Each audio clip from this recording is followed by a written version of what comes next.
Pernah nggak sih Anda baca sesuatu yang bikin Anda berhenti sejenak dan mikir, tunggu dulu, kok bisa begini?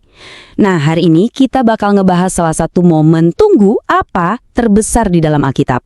Ini adalah sebuah paradoks ilahi yang udah bikin para teolog pusing selama berabad-abad. Dan kita akan bedah gimana sih cara mereka mencoba memecahkannya. Oke, kita langsung aja ya ke jantung masalahnya. Pertanyaan di slide ini adalah alasan kenapa kita ada di sini. Gimana ceritanya sosok yang seharusnya tahu segalanya, yang maha tahu, bisa bilang, saya nggak tahu. Nah, ini dia teka-teki utamanya. Dan ini dia ayat yang jadi sumber keributan itu. Markus 13:32. Yesus sendiri yang disebut sebagai anak bilang terus terang kalau dia nggak tahu kapan akhir zaman bakal datang. Buat sosok yang diyakini ilahi, ini pernyataan yang mengejutkan banget kan? Ini jelas sebuah kontradiksi yang butuh penjelasan. Jadi, ini bukan masalah sepele loh. Ini salah satu pertanyaan paling menantang dalam teologi Kristen. Gimana caranya kepercayaan ini bisa mendamaikan hal tersebut? Selama berabad-abad, sebuah jawaban yang cukup canggih akhirnya dikembangkan. Yuk kita urai argumen utama mereka, langkah demi langkah. Jawaban untuk paradoks ini dimulai dari sebuah ide yang jadi fondasi seluruh teologi Kristen, yaitu identitas Yesus itu sendiri. Semuanya bermuara pada konsep dua kodrat, satu pribadi. Kedengarannya emang rumit, tapi ini adalah kunci pertama untuk memahami semuanya. Nah, ini dia poin krusial yang pertama. Teologi Kristen nggak melihat Yesus sebagai campuran 50-50, setengah Tuhan dan setengah manusia. Bukan begitu. Sebaliknya, dia dipandang sebagai 100% ilahi dan 100% manusia secara bersamaan. Paham soal gagasan dua kodrat yang utuh ini adalah langkah pertama yang benar-benar penting. Coba deh lihat gimana slide ini ngejejerin dua sisi itu. Di kolom kiri kita punya atribut-atribut ilahinya yang ditunjukkan dalam Alkitab, tahu masa depan, tahu isi hati orang. Tapi di kolom kanan kita lihat sisi manusiawinya yang gak bisa dibantah. Dia lapar, dia lelah, dia menangis.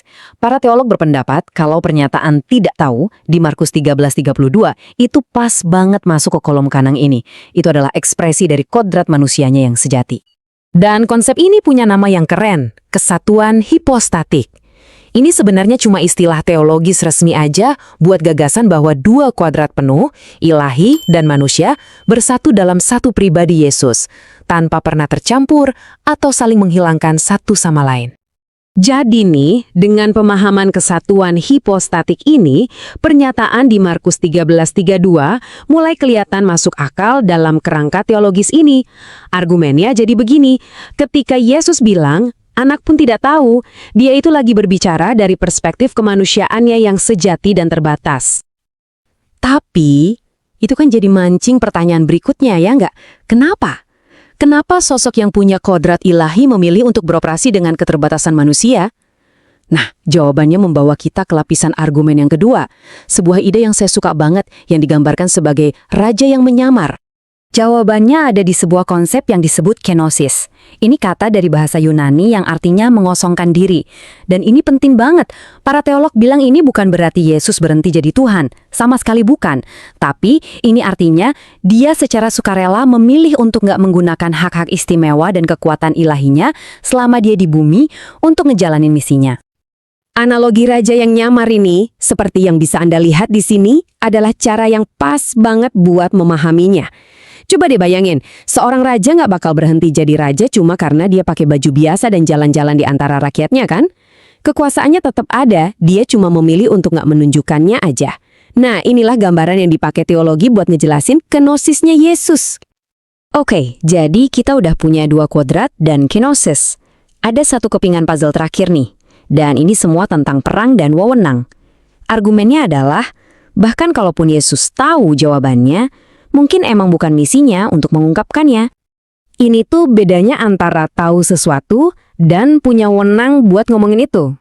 Gini deh, juru bicara presiden mungkin tahu soal misi militer rahasia, tapi kan bukan tugas dia buat ngomongin itu ke pers. Nah, argumen ini juga bilang gitu, walaupun kodrat ilahi Yesus punya pengetahuannya, dalam peran manusianya yang tunduk, bukan wewenangnya untuk ngasih tahu tanggalnya. Para teolog menunjuk ke ayat-ayat seperti ini untuk mendukung argumen soal wewenang tadi.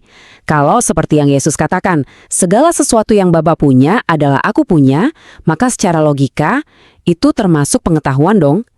Jadi dari sudut pandang ini, ketidaktahuannya itu bukan soal nggak punya informasinya, tapi lebih ke nggak punya wewenang untuk mengungkapkannya. Dan ada satu lapisan lagi nih, yang datang dari bahasa Yunani aslinya. Beberapa ahli berpendapat kalau kata yang diterjemahkan tahu, oiden, itu artinya bisa lebih dari sekedar punya fakta di kepala. Kata itu juga bisa punya arti menyatakan dengan otoritas.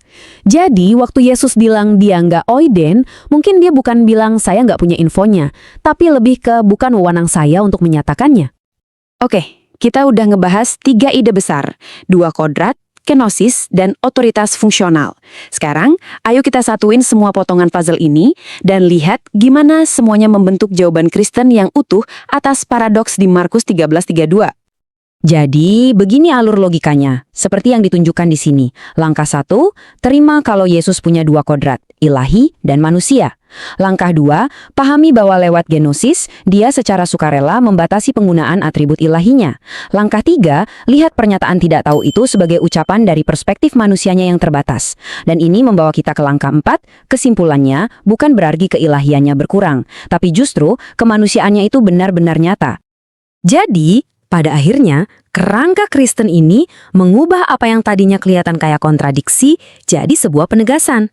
Pernyataan Yesus nggak dilihat sebagai kelemahan dalam keilahiannya, tapi justru sebagai puncak dari identifikasinya dengan kondisi kita sebagai manusia. Nah, pada akhirnya, yaitu intinya. Setuju atau tidak, yang udah kita jelajahi ini adalah sebuah mesin teologis yang rumit, sebuah kerangka yang dibangun selama berabad-abad untuk menjawab sebuah ayat yang tampaknya mustahil. Ini adalah solusi yang dirancang dengan sangat teliti untuk apa yang tetap menjadi salah satu paradoks ilahi yang paling menarik,